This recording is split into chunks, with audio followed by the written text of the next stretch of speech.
Okay, everybody, I just wanted to break down what's coming up this week and what you had to do last week here in CJ 300. So, good job, everybody, thus far. I saw some great, let's just say I saw some marked improvements in many students' writing.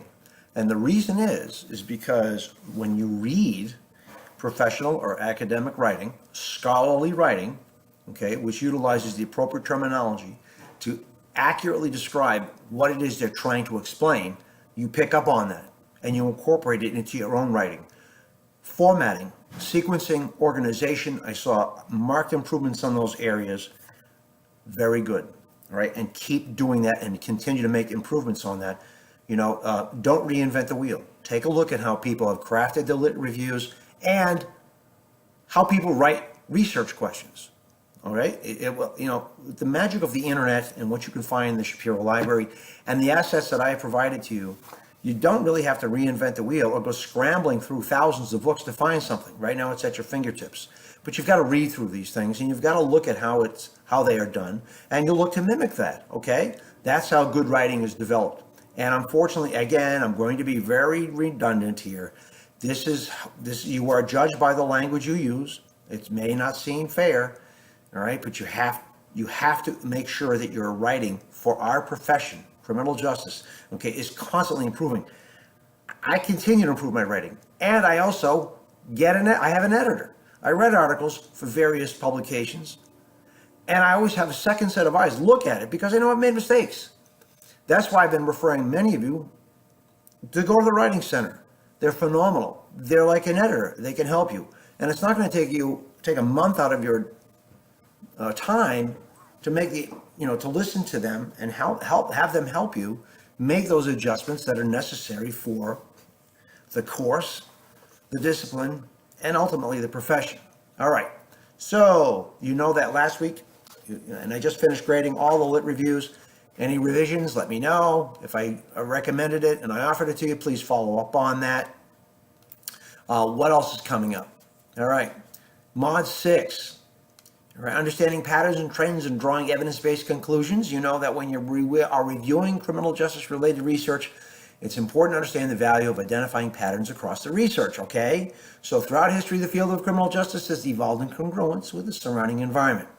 Technological advances have allowed those working in the field of CJ easier methods of getting the data, just like you have right now. It's a lot easier to go after the data than when I was going through my bachelor's and master's degrees years ago, and subsequently too, into my doctoral work. But nonetheless, you can get this stuff quickly and discern between what's valid and what's not. So the most efficient way to affect change in policy, procedure, or adapting to the environment is through data collection, research, and analysis. Deployment, hiring, all right, strategies within the community-based operations. None of those things are done or funded or staffed until the research is in. And I'm going to tell you right now, if you told me that when I became a police officer, before I became a police officer, I wouldn't be doing research, wrong. Because when the community policing grants came out, I had to get involved in research and preparation for grants. It's that simple. Nothing is done on a whim. It's all done with data and reviewing the data and trends and validating the data. So make sure you follow along with that. Okay?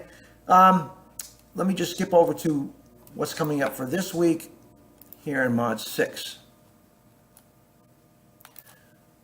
Okay?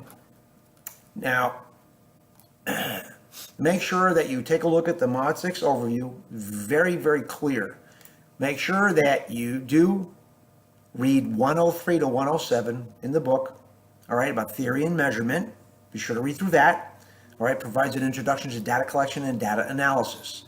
All right, and there's a really good article about grief and protest following shooting of a teenager.